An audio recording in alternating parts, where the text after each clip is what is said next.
Hi, my name is Arcoiris Sandoval, and I'm a jazz pianist, composer, arranger, and educator, originally from Tucson, Arizona.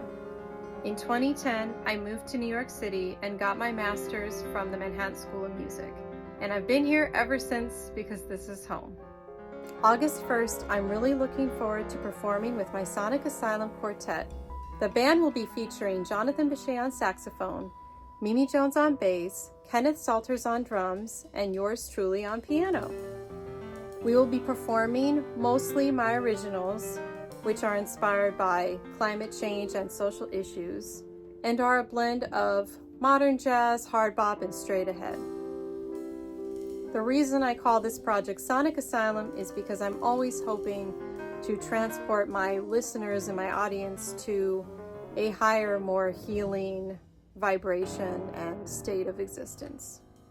As far as advocacy work is concerned, Mimi Jones and I co-lead and compose for a multimedia jazz philharmonic project called the D.O.M.E Experience, which stands for Dance, Orchestration, Media, and Environment, essentially integrating choreography, surround cinematography projected onto the walls, as well as the live orchestral component.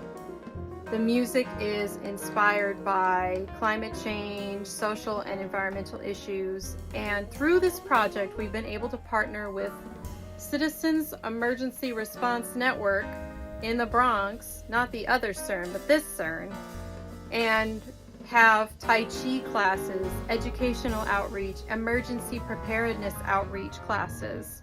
We've also been able to do food distribution and distribute protective supplies during the pandemic in the Bronx, and we hope to continue many more events like this. My advice for all aspiring musicians of any age is to remember why you fell in love with this Black American art form called jazz in the first place. It is such a spiritual, intellectual, healing, and uplifting art form all at the same time. You could spend a lifetime studying just one Bud Powell solo. And I would just encourage people to continue to explore, discover, create. And when you're experiencing deep personal challenges, to remember to advocate for each other's mental health and well-being, because this is a new era of compassion for each other's mental wellness. It's just as important as your physical health. So, of course, I am constantly inspired, and I play along to the recordings of Art Blakey and the Jazz Messengers. I'm always listening to Jerry Allen, George Cables, and of course, Billy Childs. These are my heroes. And the legacy that came before, there's just so many amazing artists with such a rich history. And now we can really look out for each other on and off the bandstand. Check in with each other. Make sure everyone's doing okay. You matter, you are valuable, you are someone, and it's a beautiful thing to have this calling as a musician. It's such a gift to be a conduit for healing and love and positivity. Sometimes it's hard to keep that going in our own personal life when we're not performing. And so I encourage everyone to remember that we all have found music in different ways. We've all got different challenges, and life's just like fingerprints. All of our fingerprints are so unique, just like our lives. And to also be aware of your bandmates' surroundings.